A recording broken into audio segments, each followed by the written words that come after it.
সোনা দানা মোটেই না, গরিব মানুষ। আরে বরকত আল্লাহর রহমতে প্রত্যেক 2 বছর পরে একটা তো হয়েই যাচ্ছে, ফাঁকে ফাঁকে কোনো কোনো টিভি 2ডিও আছে, অথচ সোনা নেই একটু। কথা বল না কেন? এক ফোঁটা সোনা ব্যবহার করতে পারে না, প্রোডাকশন খুব ফার্স্ট ক্লাস। তাহলে বোঝা যায় যে সোনা বিটাকেও লাগে না, বিটিকেও লাগে না, ঠিক কিনা? লোহা লাগে কি লাগে না?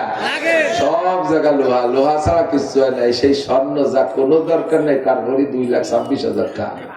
আপনাকে নাম জানি কি যে স্বর্ণের ব্যবসা করে, 2,26,000 টাকা স্বর্ণের ভরি সেদিন দেখলাম পেপারে। আর লোহার ভরি কত? কেজি 87 টাকা। আজও কিনে দিয়েছি মাদ্রাসা, কেজি 87 টাকা।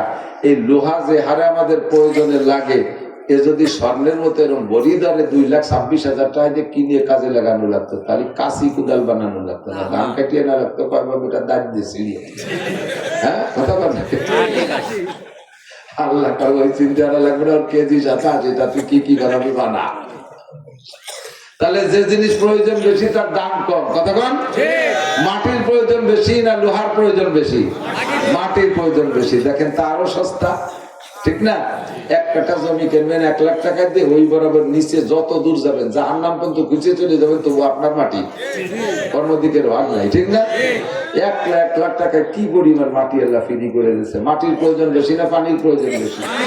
পানির প্রয়োজন বেশি, ঠিক না? পানির এক নাম জীবন, তা আল্লাহ আরো ফ্রি করে দিচ্ছে। বর্ষাকাল ভোরে ধুমসা নামা নামছে, নদ নদী খাল বিল সাগর সমুদ্র সব পানি ফ্রি। কন্যা সুবহানাল্লাহ। এরপরে পানির প্রয়োজন বেশি না অক্সিজেনের প্রয়োজন বেশি? অক্সিজেনের প্রয়োজন। পানি না খাইয়ে 3 দিনও থাকা যায়, অক্সিজেন না খাইয়ে তো 3-4 দিন থাকা যায়, 3 মিনিট বেশি থাকা যায়। আল্লাহু আকবার। আল্লাহ আরো ফ্রি করে দিয়েছে, আরো ফ্রি করে দিয়েছে। কন্যা সুবহানাল্লাহ। কোনটিকে তুমি বলিবে মিথ্যা, যে বিশ্বপতির দান, এগুলো সব কার দান? আল্লাহ। আল্লাহু আকবার। অক্সিজেন, এই আইসিইউতে অক্সিজেন কিনে ব্যবহার করা লাগে না? ঘন্টায় 2,000 টাকা বিল, ঘন্টায় 2,000 টাকা, যদি মানে 24 ঘন্টায় 48,000 টাকা। আল্লাহু আকবার। আমার আপনার দৈনন্দিন যে অক্সিজেন ব্যবহার করতেছি, এ যদি 48,000 টাকা বিল দিয়ে বেশি, তাহলে কয়জন বাঁচতাম? পান্দি শিল্পপতি কোটিপতিরা হয়তো মাস 3 থাকতো। আমরা গরিবের গোলাপান বাপ ধান চালাই কিসেন গেছে, আমাকে আমরা পেটে থাকতে ভয়তে মরি যেতাম। আব্বা 500 টাকা দিন ভরে কিসেন গেছে পায়, ওই অক্সিজেনের বিলও দিতে পারবো না, খালি খালি হয়ে লাভ না, পেটে মরে যাই। আল্লাহ কই চিন্তা তোমার করা লাগবে না, তুমি বাড়ি চলে এসো, অনেক থাকি না, হয়ে গেছে, মাস দিন করে গেছে, আমি তোমার জন্য অক্সিজেন ফ্রি সাপ্লাই দিলাম। সুবহানাল্লাহ।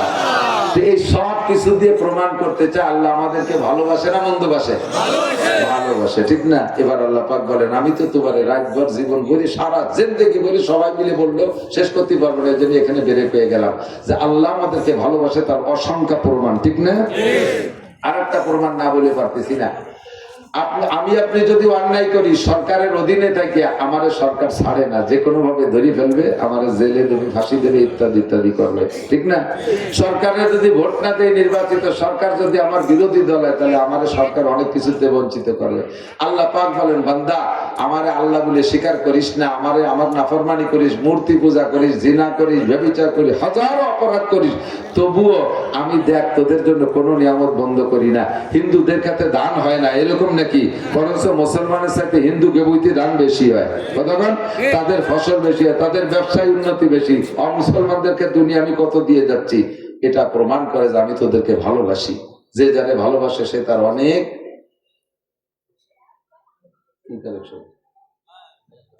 লোকদের সুযোগ দায়ী হয়ে গেছে না? একটা রাজা এক মাঠে 2-4 দিলে বাটি নষ্ট হয়েছে, সবই তার জন্য দিয়ে গেছে। বসেন পাওয়া যাবে। আল্লাহ মানুষ দেখলি কালেকশন, কি যে স্বভাব খারাপ হয়ে গেছে। আমি 2 জাতির কাছে শকর পাই না, এদিক টাকা সারা বাংলাদেশ ঘুরিয়ে 2 গ্রুপের কাছে শকর পাই না। এক গ্রুপ হলো ব্যবসায়ী, কোনোদিন কোনো ব্যবসায়ী করলো না যে হুজুর এবার খুব ব্যবসা হয়েছে, 5 কিলোর ব্যবসা হয়েছে, কয়টা বেশি নিয়ে যান। কোন ব্যবসায়ী পায় না, সব ব্যবসাকে না, ব্যবসা নাই হুজুর, আসিলে নাই, ব্যবসা নাই, কালেদা নাই, ব্যবসা নাই, ইনু চাইছে, ব্যবসা নাই, জীবন বেড়ে ব্যবসা নাই। অথচ 1 লাখ টাকা পুঁজি নিয়ে শুরু হচ্ছে 10 বছর আগে, এখন কোটিপতি হয়েছে, ব্যবসা নাই। এতটা আসলো করতে শকর করবে পারবে না কোনোদিন কোনো ব্যবসায়ীরা। আর মাহফিলালারা কোনোদিন শকর করে না। বক্তাকে দাওয়াত দেবে সেইভাবে, যার সময় হুজুর কোনো কালেকশন নেই, আল্লাহ আর আসে একটা বুকটে কাটিয়ে কাটিয়ে বলে এই সব বাদ দেন। আমাকে গোপালগঞ্জে এবার যে মাইট খাইছি, কোথাও জায়গা যে মাইটটা খাইছি, আমাকে মাদ্রাসা টাকা দেয় সব আমলিগের লোকজন। সে আমলিগালারা কয়েকটি নারাই পড়ায় চলে গেছে। আমার মাদ্রাসার মাহফিলে 8 লক্ষ টাকা ব্যয়, 8 লক্ষ টাকা মাহফিল খরচ, কোনো কালেকশন নেই। কালেকশন যে জায়গা ফাটায় সে জায়গা কাজে যাও, ইউনুসির কাছে যাও, যাও এনসিপির অমুকের কাছে যা ফাটায় দেয়, তারা তো আমাকে চাইলে দেয় না কোনো। আল্লাহর ফজলে গোটগাট করে বলছি যে কথা বুঝতেই দেবো না, কোনো বক্তা গেল না, শ্রোতা গেল না, কেউ বুঝতে দেবো না। প্যান্ডেলও করছি অন্যবার সুন্দর, মাহফিলে সব খরচ বাড়াইছি, পকেটে 5 লাখ টাকা নিয়ে বসে ঘুরছি, যে কোথায় কোনটা লাগবে একটু বুঝতে দেবো না, সব খরচ আমি করবো। মাদ্রাসায় যে এই যে নির্বাচনী করে রাজনৈতিক প্রভাব, এটা মাদ্রাসার পর পড়ছে, এটা আমি বুঝতেই দেবো না। বক্তাকে গত বছর হাদিয়া বেশি দিয়েছে, সবাই এসে দেখে হুজুর কিছু নাই, এসব বাদ দেন, কালেকশন করবেন। গ্রামীরা 70টা মাদ্রাসা, এর জন্য এবার বিটাকে শুনতে শুনতে কালেকশন শুরু হয়েছে। 1 টাকা কেউ দেবে না, যার শুনে 1000 এটা দিয়ে দেবে, 1 টাকা দিতে নিষেধ করছে। বাহারহাল তবু এটা আমার ভালো লাগে না। আমার মাহফিলে 20,000 মানুষ হয়েছে, এই আট কালেকশন হয়েছে 36,000 টাকা হয়েছে। পরে হিসেব করে দেখলাম যে একটা 60 পাইয়ারি মাথা পিছু পড়ছে। আর এই খয়রাত জীবনও করবে কি আমি দিয়ে দেবো। আল্লাহ তো আল্লাহ পাক আমাদেরকে ভালোবাসি। এবার আল্লাহ জিজ্ঞেস করতেছে, কুলিন কুনতুম তুহিব্বুনাল্লাহ, আমি তো তোমারে ভালোবাসি, তুমি কি আমারে ভালোবাসতে চাও? আমি তোমারে ভালোবাসি, তার কত প্রমাণ দেখো, কত প্রমাণ। হ্যাঁ যুবক, তোমারে ভালোবাসি প্রমাণ, তুমি নামাজ পড়ো না তবুও তোমারে খাইতে দেই, কথা কর না কেন? তুমি রোজা রাখো না তাও তোমার রমজান মাসও খাওয়াই, তুমি জিনা ব্যভিচার করো তারপরে তোমার বাঁচায় রাখতেছি, 28 সুযোগ দিচ্ছি। তুমি কত অন্যায় করো তারপরে তোমার আমি শেষ করি না, এটাই প্রমাণ আমি তোমারে ভালোবাসি। এবার তুমি যদি আমারে ভালোবাসো বলো, জি আল্লাহ তোমারে ভালোবাসি। আমরা আল্লাহর ভালোবাসি না? জি আল্লাহ ভালোবাসি। তাহলে উভয় পক্ষ থেকে ভালোবাসা যদি আগায়, ভালোবাসার একটা রেজাল্ট আছে। বৈধ ভালোবাসারও রেজাল্ট আছে, অবৈধ ভালোবাসারও রেজাল্ট আছে, আছে না নাই? আল্লাহকে আমরা ভালোবাসবো, আল্লাহ আমাদেরকে ভালোবাসে, এটা বৈধ না অবৈধ? অবৈধ না বৈধ? এই বৈধ ভালোবাসার একটা রেজাল্ট আল্লাহ পাক বলেন, ইন কুনতুম তুহিব্বুনাল্লাহ, যদি তোমরা আমাকে ভালোবাসতে চাও বলো, জি আল্লাহ তোমারে ভালোবাসতে চাই, তবে রেজাল্ট কি হবে, এ ফলাফল কি দাঁড়াবে কও? আল্লাহ পাক বলে আগে ফলটা শুনে নে, ঠিক আছে? ইউহিব্বুকুমুল্লাহ, আমার যত ভালোবাসা আছে সব তোদেরকে ঢেলে দেব। ওয়ায়াগফির লাকুম যুনুবাকুম, চলার পথে জীবনে যত গুনাহ করেছিস, যত গুনাহ করেছিস, ইয়াগফির লাকুম যুনুবাকুম, সব গুনাহ আমি আল্লাহ পাক ক্ষমা করে দেব। একটা গুনাহ তোমার আমলনামায় রাখবো না, এটা আমার ভালোবাসার প্রমাণ, এটা আমার ভালোবাসার প্রতিদান। আল্লাহু গফুরুর রহিম, আমি গফুর বিদায় ক্ষমা করে দেব। আমার আরেকটা নাম রহিম, এই রহিম নামের বদৌলতে ফাউলাইকা ইউবাদদিলুল্লাহু সাইয়্যাতিহিম হাসানাত, তোমার জীবনের সমস্ত গুনাহগুলো ক্ষমা করে দিয়ে গুনাহ সংখ্যা পরিমাণ নেকি দিয়ে আমলনামা ভরপুর করে দেব। সুবহানাল্লাহ। জি আল্লাহ, তাহলে তো রেজাল্ট তো ভালো। তো ভালোবাসবো কিভাবে? এবার আল্লাহ শিখিয়ে দিলেন। ভালোবাসতে হলে নবীকে বলেন, আপনি বলে দেন ফাত্তাবিউনি, আমার অনুসরণ অনুকরণ করো। নবী পাকের অনুসরণ অনুকরণ করলে কি হবে? নবী পাক বলেন, মান আতানি ফাকাদ আতা আল্লাহ, যে আমার অনুসরণ অনুকরণ করলো সেজন্য আল্লাহরই অনুসরণ করলো। ওমান আসানি ফাকাদ আসা আল্লাহ, যে আমার সাথে নাফরমানি করবে সে আমার আল্লাহর সাথেই নাফরমানি হবে। হুজুরকে এবার বললাম, হুজুর আপনাকে তো আপনার সাহাবায়ে কেরাম বলেন, হুজুর আপনারা আমরা সামনে দেখতেছি ভালোবাসি, আপনার অনুসরণ অনুকরণ করি, একটা দিন আপনি দুনিয়ায় থাকবেন না, সেই সময় মুসলমানরা কিভাবে আপনার অনুসরণ করবে? হুজুর বলেন, মান আহাব্বা সুন্নতি ফাকাদ আহাব্বানি, যে আমার সুন্নতকে ভালোবাসলো সেজন্য আমাকেই ভালোবাসলো। ওমান আহাব্বানি কানা মাই ফিল জান্নাহ, আর যে আমাকে ভালোবাসবে আল্লাহ তারে ভালোবাসা তারে আমার সাথে জান্নাতে পাঠাইয়া দিবে। এবার নবী নবী পাকের হাতে গোনা কয়টা সুন্নত বলে দেব, একেবারে এর সাথে কোনো ওয়াজ নাই, শুধু সুন্নত। কি বললাম? হুজুরের সুন্নত রে ভালোবাসলে হুজুরে ভালোবাসা হয়, আর হুজুরে ভালোবাসলে আল্লাহকে ভালোবাসা হয়। কতক্ষণ? আর আল্লাহকে ভালোবাসলে আল্লাহ ক্ষমা করে দেন, নবীর সাথে জান্নাতে পাঠিয়ে দেয়। যে ব্যক্তি নবী পাকের সাথে জান্নাতে যাইতে চান, তার অতি জরুরি, তার অবশ্যই কর্তব্য মাথা থেকে পায়ের তালু পর্যন্ত বডির ভিতরে সুন্নত গুলো পরিপূর্ণ নিয়ে আসেন। যুবক, পাগলামি করিস না। পাগলামি করতে করতে কিন্তু জীবন শেষ করে দিছো। যে কোনো সময় রাস্তায় যে কিন্তু ধন করে পড়ে যেতে পারো, ট্রাকের তলে, বাসের তলে অ্যাক্সিডেন্ট করে যে কোনো জায়গায় পড়ে যেতে পারো। হায়াতের কোনো গ্যারান্টি নেই। তোমার মতো বহু যুবককে দেখেছি স্টক করে মারা গেছে, বয়স এখনো সেই পরিমাণ হয় নাই। 18, 20, 25 বছর বয়সে যুবক গুলো পড়ে যাচ্ছে স্টক কইরা, রাস্তাঘাটে মোটরসাইকেল অ্যাক্সিডেন্ট করে পড়ে যাচ্ছে। ও যুবক, পাগলামি করো না, আসো নবী পাকের সুন্নতের অনুসরণ করি। 1 নম্বরে বডিটারে সাজাও। তোমার চুল কি নবীর চুলের মতো কাটাইছো কিনা তুমি সেদিক লক্ষ্য করো। যদি নবীর চুলের মতো চুল তুমি না কাটাইয়া ওই মেসি কাটিং আর নেইমার কাটিং, ইহুদি কাটিং আর খ্রিস্টান কাটিং, হিন্দু কাটিং আর বুদ্ধ কাটিং, জেলোনেস্কি কাটিং আর ওই যে কি বলা হয় কিম জং উন, উত্তর কোরিয়ার প্রেসিডেন্ট কাটিং, এই সমস্ত কাটিং এ যদি কাটো, নবী পাক বলেন মান তাশাব্বাহা বিকওমিন ফাহুয়া মিনহুম, যার সাথে যার মিল হবে তার সাথে তার হাসর হবে, যার সাথে যার মিল হবে তার সাথে তার হাসর হবে। তোমার মুখখানের দিকে তাকাও, তুমি দাড়ি কাইটা মুখটারে কি করেছো? তুমি কি মনে করো নবী পাক কোনোদিন দাড়ি কেটেছিলেন? নবী পাক দাড়ি কাটে নাই, সাহাবায়ে কিরাম দাড়িতে খুর লাগায় নাই।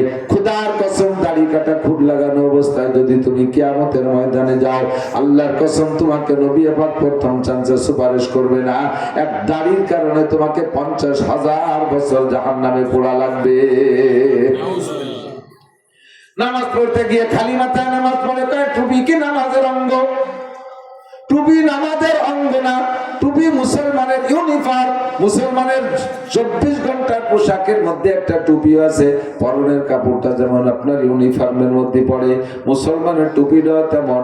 তবে দৈনন্দিন কাজ কামের জন্য আপনি টুপি কিছুক্ষণ খুলে রাখলেও নামাজের সময় খালি মাথায় নামাজ পড়বেন না। আমার নবী কোনোদিন খালি মাথায় নামাজ পড়েন নাই, সাহাবায়ে কেরাম পড়েন নাই।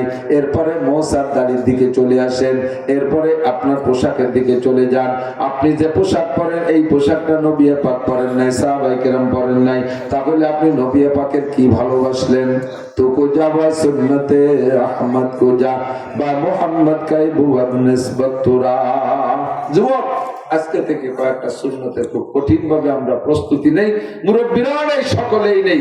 1 নম্বরে আমি দাড়ি কাটবো না, প্রতিজ্ঞা করেন দাড়ি আর কাটবো না। দাড়ি রাখলে আবার ওই ছোট ছোট বগল সাইজে খাজুনে দাড়ি, এরে আবার দাড়ি কয় না, এটা নুস্য দাড়ি। দাড়ি হচ্ছে বেজে দেখেন, দাড়ি কারে কয় আল্লাহর ফজলে। এই কম পক্ষে 1 মুঠের আগে দাড়ি কাটলে ছাটলে যদি ইমাম সাহেব কাটে ছাটে, ওই ইমামের পিছনে নামাজ হবে না। যে ইমাম 1 মুঠের আগে দাড়ি রেখাইতে খাটো করে, ওই ইমামের পিছনে নামাজ পড়া মাকরুহে তাহরিমি। দাড়ির সুন্নাত পর আমল করেন। মেসওয়াক দাঁতন করার জন্য, দাঁত পরিষ্কারের জন্য বিরাস বাদ দিয়ে, বিরাস আপনি ব্যবহার করেন, কিন্তু 5 ওয়াক্ত নামাজের সময় মেসওয়াকটা ব্যবহার করেন ওযুর সময়। তাহলে আপনার মরণের সময় কলেমা নসিব হবে, জানাজায় 500 ফেরেশতা আপনার জানাজায় হাজির হবে। খানা খাওয়ার সময় দস্তারখানের আমল করেন। পেশাব পায়খানা ঢিলা, পেশাবে বাধ্যতামূলক পুরুষরা ঢিলা ব্যবহার করেন, নারীরা পেশাব পায়খানা, পেশাবে ঢিলা নেই, নারীরা পায়খানা ঢিলা ব্যবহার করবেন। দস্তারখানার আমলটা সবাই করবো আমরা, নারী আর পুরুষ। দস্তারখানের পর খানা পড়লে তুলে খাবেন, এটা আর একটা সুন্নাত। প্লেটটা পরিষ্কার করে আঙ্গুল চাইতে খাবেন, এরা একটা সুন্নাত। যত সুন্নাত আছে ছোট মনে না করে সুন্নাত গুলোকে আমলে আনার চেষ্টা করি। নামাজ, নবী পাকের যত ইবাদত গুলো যেগুলো হুজুর আমাদেরকে শিখে দিয়ে গেছেন, সব ইবাদত গুলো নবীর তরিকায় করব, তাহলে আল্লাহ পাকের ভালোবাসা পাবো। আল্লাহ পাক আমাদের তৌফিক দান করে, সবাই বলি আমিন। মাদ্রাসা, ছোট্ট মাদ্রাসা, ছোটরে বড় বানাইতে হলে তো কিছু দান করাই লাগে। যাদের যেমন তৌফিক আছে, দিয়েছেন, আগেও দিয়েছেন শফিক সাহেবের কাছে, তারপরও যেহেতু বলে গেছে মহব্বতের সাথে, কেউ বাকি থাকলে পরে যারা আসছেন, যদি কেউ চান যে 1000 টাকা দেবো মাদ্রাসা, একটু দোয়া করে দেবো, 2000 টাকা দেবেন, একটু বলবেন দোয়া করে দেবো। আল্লাহ তাআলা হালাল ভাবে লাখ লাখ কোটি কোটি টাকার মালিক বানিয়ে দিবে, সুস্থতার সাথে লম্বা হায়াত দান করবে। আল্লাহ তাআলা মক্কা মদিনা জিয়ারত নসিব করবে। থাকলে একটু কোন আল্লাহর বান্দা বলতে পারেন যে আমি 1000 টাকা দেবো। আছেন কেউ? দিনের বেলা একটা রোজা রাখো, দিনের বেলা একটা রোজা, কয়টা রোজা? একটা রোজা রাখো। কেন? রাতভর কান্নাকাটি করে চাইবা, দিনের বেলা রোজা রেখে এটা পাশ করাই নিবা। রাত্রে কান্নাকাটি করছি, আগামী বছর আমার নামে কি লিখতেছে এটা আমি জানি জানি তাহলে আজকে রাত্রে আমার তকদির লিখবে, বড় একটা অস্পষ্ট রাত না? আমার পক্ষে লিখতেছে না বিপক্ষে লিখতেছে আমি জানি? কিছু জানি না। তাহলে আমার বিপক্ষে তো লিখতে পারে। ফেরেশতাদেরকে বলছে লেখো, ওর নামে লেখো, ও গলমারিতে অ্যাক্সিডেন্ট করে একটা ঠ্যাং ভাঙবে, আর ওর বউ ভাত রান্না করতে যে আগুনি পুড়ে এভাবে এক পাশ পুড়িয়ে যাবে, আর ওর মা স্ট্রোক করে মরবে, ওর ছোট ছেলেটা পানিতে পড়ে মরবে, আর ওর তিনখান গাড়ি চলে রাস্তায় অ্যাক্সিডেন্ট করে বুড়ো হয়ে যাবে। এই লে আসছে। আর আপনি সেই সময় মসজিদে যাইয়ে জিলাপি খাইয়ে খুশি দিলা হাতি তালে রয়েছেন। আপনার নামে এত নেগেটিভ লিখতেছে, যার প্রত্যেকটা আপনার সামনে বছরের জন্য ক্ষতির কারণ। ও মেম্বারিতে দাঁড়াবে ঠকবে, ও এমপিতে দাঁড়াবে ঠকবে, এসব কত সবে বেড়াতে লেখছে। সেই লেখার সময় আপনি মসজিদে যায় জিলাপি খাইয়ে আর হাসি খুশি দিলা পাচ্ছেন। আল্লাহ কা ভালোই তো, সব ওর নেগেটিভ লেখি আর ওর তাতে খুশি। ঠিক আছে, ফেরেশতারা যা খুশি তাই লেখ। রাখতে হবে কি? অস্পষ্ট তকদির কি লিখতেছে আমি জানি না, আমি কান্নাকাটি করে আমার তকদিরে পাল্টাই নেব। কতক্ষণ? এই সময় এই গন্ডগোলের সময় এখন আমলিগ বিএনপি, আমলিগের তো আর মরিয়ে গেছে তা না, আছে সবাই এর মধ্যে দিয়ে, এত স্বীকার করতেছে না, মুখ উঠে এর ভিতরে বিএনপি আর আমলিগ দুই দলে দুই যুবক মারামারি লাগছে। এই মুহূর্তে আমলিগের একজন যদি বিএনপি একজনের রামদল দিয়ে কোপ দিয়ে দুই ভাগ করে ফেলায়, পুলিশের সামনে স্পট অ্যারেস্ট, সামনে ধরা পড়ে গেছে, ধরে নিয়ে চলে গেছে। এখন যদিও বিএনপি ক্ষমতায় আসে নাই, কিন্তু গুটি চলতেছে ওই জায়গায় এভাবে বোঝা যাচ্ছে যে কোনো কায়দায়। এই মুহূর্তে মামলা চলে গেলে, এই মামলায় আমলি রেডের কি উপায় আছে? উপায় আছে? ট্রাইব্যুনাল কোর্টে 1 মাসের মধ্যে ফাঁসির অর্ডার দিয়ে দিল। ঘুরতে সেই 5ই আগস্টের পর 1.5 বছর পর্যন্ত ওই ছেলেটা অ্যারেস্ট হইয়া জেলখানায় রয়েছে। আজকে রায় হবে, আগামীকালকে রায় হবে। আজকে খবর আসছে রায় শুনানি হবে কাল। এই রায়ে ফাঁসির অর্ডার একেবারে অনিবার্য, নিশ্চিত ফাঁসি হবেই হবে। সবাই জানে, এরাও জানে, ওরাও জানে, সেইভাবে তৈরি হয়ে গেছে। কোর্টে যাইয়া ছেলেটা এই 1.5 বছরের ভিতরে কোনো কাপড় চোপড় কেউ সাথে দেখাই করতে দিনে, যে লুঙ্গি পরে ঢুকছে সেই লুঙ্গি ছিঁড়িয়ে ভেতা হয়ে গেছে, অথবা প্যান্ট পরা ছিল সেই প্যান্ট ওই অবস্থা হয়ে গেছে। এখন আজকে কোর্টে যদি ওর বাঁচতে হয়, তাহলে অভিনয়টা কেমন হতে হবে? ওর বিয়ে করছে, একটা বাচ্চা আছে, বউটা পুরন একখান কাপড় পরা, বাচ্চাটা ল্যাংটা ছোট্ট 3 বছর বয়স, মাটা বুড়ো হয়ে গেছে, সিধা ভেতা কাপড় পরে যে কোর্টে দাঁড়াইয়া অভিনয় করতে হবে কেমন? ছেলে চোখ বন্ধ করে দাঁড়ায় রয়েছে, কোন ফাঁকে যে ভয়তে পেশাব হয়ে গেছে, কারণ কি রায় দেয় ফাঁসি, এ শুনলি তো হুঁশ থাকবে না, এই ভয়তে চোখ বন্ধ করে রয়েছে, চোখ খোলে না, করজোর দিয়ে এভাবে দাঁড়ায় রয়েছে, পেশাব হয়ে গেছে, কাঠগড়া ভাসি গেছে। তার বুড়ো মা বলতেছে, জল বাবা, ছেলে মেয়ে তোমারও আছে, আমার ছেলেটা জীবন বেড়ে ভদ্র, কোন শয়তানের পালায় পড়ে অ্যাক্সিডেন্ট করছে বাবা, আমি বলতে পারি না বাবা, তোমার কাছে পায়ে ধরি, এরে যদি ফাঁসি দাও তাহলে আমাদেরকেও ফাঁসি দিয়ে দাও, আমি তার মা, আমারও দাও, আর এই একটা বাচ্চা আছে বৌমারও ফাঁসি দিয়ে দাও, আমাকে বাসায় রেখে লাভ নেই বাবা, জজ তুমি আমাদের দিকে তাকাও। এইভাবে কান্নাকাটি করতেছে। বলতেছে স্যার আপনি আমার স্বামীর পরিবর্তে আমাকে ফাঁসি দেন, আমার স্বামীর যদি ফাঁসি দেন তাহলে আমার শাওরির একই মাত্র ছেলে, আমার শাওরি সে অনেক আগে ওই বাচ্চাটা হওয়ার পরে বিধবা হয়ে গেছে, আজকে যদি তারে ফাঁসি দেন তাহলে স্যার আমার শাওরি বেঁচে থাকবে না, বুড়ো মানুষ স্টক করে মারা যাবে, মা বাবা আপনারও আছে স্যার। এইভাবে কান্নাকাটি। ছোট বাচ্চাটা বলতেছে স্যার আমার আব্বাকে ছেড়ে দেন, আমারে ফাঁসি দেন। এখন স্যার ওদিকে সে তো কাঁপতেছে, ওদিকে বাদী পক্ষ দাঁড়ায় রয়েছে, উকিল তো রেডি যে আজকে ফাঁসির রায় দিতে বলে মোটা অঙ্কে হাত দিয়ে পাবে। জজ স্যার কলম কামড়া ধরে বসে রয়েছে, একবার বাদীকে দিকে তাকায়, একবার আসামের দিকে তাকায়, একবার ওই কটার দিকে তাকায়, কি করবে? উনি কয় জীবনে বহুত খেলা খেলছি, যা থাকে কপালে চাকরি থাকুক আর না থাকুক, যে অপবাদ আমার পরে আসুক, এই একটা রে মারতে যে 4 দিয়ে মারা যাবে না, যা বেকসুর খালাস। অভিনয়টা যদি এমন হয় তাহলে জেনুইন মার্ডার কেসও এভাবে বাঁচাই দেওয়া যায়। কথা কোন ঠিক, সে জান বাঁচাই দিয়ে আসতে পারে। পক্ষান্তরে সেই জায়গায় দাঁড়ায় যদি আসামি আর আসামি সহকারী যারা গেছে তারা যদি কয়, আসামি যদি কয় যে এই আসি তো হবে, মরে তো যাবো, দুয়ের জিলাপি দেখাই নেই, আসামির মা কয়, জজ একদিন তুইও রিটায়ার করবি, আমার ছেলের ফাঁসি দিবি, এই যে আছে আমার পুতা একটা, তোরে দেখায় ছেড়িয়ে দেবে। আসামির বউ কয়, জজ আমার স্বামীরে ফাঁসি দিবি, তোর বউরে আমি খালি করে আর কেটে দেখে তোর বউর ভাষার কাপড় খুলে দিয়ে যাবে। আর সে জায়গা আল্লাহ হাসা হাসি তামাশা এইভাবে যদি, তাহলে কি ফাঁসি বাঁচানো যাবে? এটারে ফাঁসি দে আর ওই কটারে আজতে দুয়ো তবে কি করবে? Same quality. লাইলাতুল বারাতে কান্নাকাটি হবে, আল্লাহ আমার গুনাহ মাফ করে দাও, আব্বা আমার গুনাহ মাফ করে দাও, আল্লাহ আমার সন্তান নাই সন্তান দাও, আল্লাহ আমার চাকরি নাই আমার চাকরি দাও, আল্লাহ আমার রিজিকের ভালো ব্যবস্থা নাই ব্যবস্থা করে দাও, সামনে নির্বাচন আমাকে জয়ী করে দাও, আল্লাহ আমারে গাড়ি দাও বাড়ি দাও, আল্লাহ আমি পরীক্ষাতে ভালো রেজাল্ট করাই দাও, আল্লাহ আমার ভাবনাটা দূর করে দাও, ইত্যাদি ইত্যাদি বলে তোমার প্রয়োজনগুলো চাইবা কান্নাকাটি করে। সে টাকা জিলাপি খাওয়ার কিছুই নাই, গোশ মাছ খাওয়ার কিছুই নাই, হালুয়া রুটি খাওয়ার কিছুই নাই। ওদিকে তোমার তকদিরে লিখতেছে আল্লাহ পাক এই সবই তোমার নেগেটিভ, সবই তোমার নেগেটিভ লিখতেছে। আর এদিকে তুমি জিলাপি খাইতেছো, হালুয়া রুটি রান্না বান্না করে খাইতেছো। আল্লাহ কয় ঠিক আছে সাবেক বহাল, যা লেখছি তাই লেখছি। ওটা এই নেগেটিভ লেখার উপরে যেহেতু সন্তুষ্টতার প্রমাণ, জিলাপি খায়, বিস্কুট খায়, হালুয়া রুটি খায়, গোশ খায়, ঠিক আছে যা লেখছি তাই থাকবে। কথা বলেন ঠিক কি ঠিক না? রাতটা আমার আনন্দের রাত না, জিলাপি খাওয়ার রাত না, হালুয়া রুটি খাওয়ার রাত না। ওই রাতটা টাকা পয়সা দান করবেন, রুটি দান করার চাইতে টাকা দান করলে বেশি নাকি, হালুয়া দান করার চাইতে টাকা দান করলে বেশি নাকি। হালুয়াতে শুধু হালুয়ার কাজ চলে, রুটিতে শুধু রুটির কাজ চলে।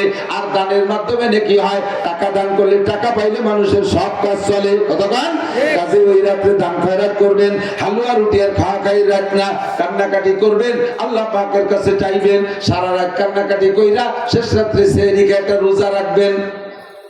ইফতারির সময় ইফতারি সামনে নিয়ে বলবেন আল্লাহ, বারবার ইফতারি সামনে নিয়ে ইফতারি তুই কিন্তু চুপ করে বসে থাকতে হয় না, ইফতারি একটু নাড়াচাড়া করতে হয়, একটু ছোলাটা ধরবেন, পেঁয়াজিটা ধরবেন, বেগুনিটা ধরবেন, একটু উঠে নাহের কাছে নেবেন, আবার ধুয়ে দেবেন। এই করলে আল্লাহ খুব খুশি হয়। যখন ওই পেঁয়াজি ধরে এই নাহের দ্বারে নেছেন, আল্লাহ ফেরেশতা খাই ফেলো ফেরেশতার কালো জন্মের কেটি হবে বাড়ি লাগিয়ে ডাঙ্গা কোনো মতো কামেরাটা আরো 1.5 মিনিট বাইনি। এই যে টুকাটুকি করলে ওদিকে মুখে দেন না, এতে আল্লাহ পাক আপনার ধৈর্যের পরীক্ষা করে, আল্লাহ খুশি হইয়া আপনার সব গুনাহ মাফ করে দেয়। এই ইফতারি নিয়ে আপনি বলবেন দোয়া, আল্লাহ সারা রাত কাঁদছি, সারা দিন না খেয়ে রয়েছি, এখন এই আমার দরখাস্ত, গত রাতে দরখাস্ত কবুল না হওয়া পর্যন্ত আমি ইফতারি খাবো না।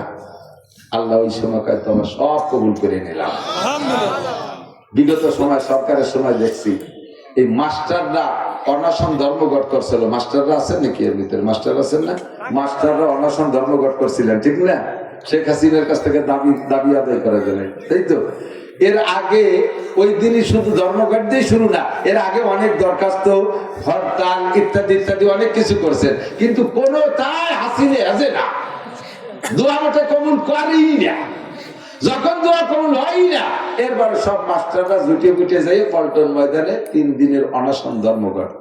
অনশন 3 দিন না ছিল, অনশন ধর্ম যে কয়দিন লাগে, দাবি পূরণ না হলে যাবো না। পেটের পর থাল থুয়ে শুয়ে রয়েছে, খাবো না, এক করে খামি দিয়েছে, খাবো না। তো কোনো চালাক মাস্টার দ্বারা জুত করে খাইয়েছে, আবার পেটের পর থাল থুয়ে কিছু আছে জন্মের কেটি 3 দিনের মধ্যে সত্যি খাই নেই, তখন নিস্তেজ হয়ে গেছে। সাংবাদিকরা দৌড়ে যে তাড়াতাড়ি স্বরাষ্ট্রমন্ত্রী, শিক্ষামন্ত্রী ধরছে যে বদনাম হয়ে যাবে, চরম বদনাম, তাড়াতাড়ি ওদের দাবি দাবা পূরণ করেন। এরপরে প্রধানমন্ত্রী বলে ঠিক আছে ওনাদেরকে বাসায় চলে যেতে, তারা আপনাদের পায়ের নিচে তাদের নূরের পর বিছাই দিয়ে আপনাদের সম্মান প্রদর্শন করে। ফেরেশতার চাইতে মানব জাতি সম্মানী, দেখতে সৃষ্টিগত ভাবে সুন্দর করে বানাইছে মানুষকে, আবার সম্মানও সবচাইতে বেশি দিয়েছে। এবার মানুষকে শান্তিতে থাকার জন্য অসংখ্য নিয়ামত বানাইছে। জিব্রাইল এত বড় সম্মানী ফেরেশতা, এক গ্লাস পানি জীবনে পান করে দেখে নাই, পানি তিতে না মিঠা। কোন মিকাইল আলাইহিস সালাম সারা দুনিয়ার পানি পরিবেশন করেন, পরিচালনা করেন। জিন্দেগিতে মিকাইল আলাইহিস সালাম এক গ্লাস পানি পানও করে নাই, একটা ডুব দিয়ে গোসলও করে নাই, অথচ সারা দুনিয়ার পানি পরিবেশন উনিই করেন। এমন করে সমস্ত ফেরেশতারা কিছুই পান করে না, খায় না, কিছুই করে না, সবই আমরা ব্যবহার করি। যত সৃষ্টি আছে সব সৃষ্টি আমাদের খাদেম।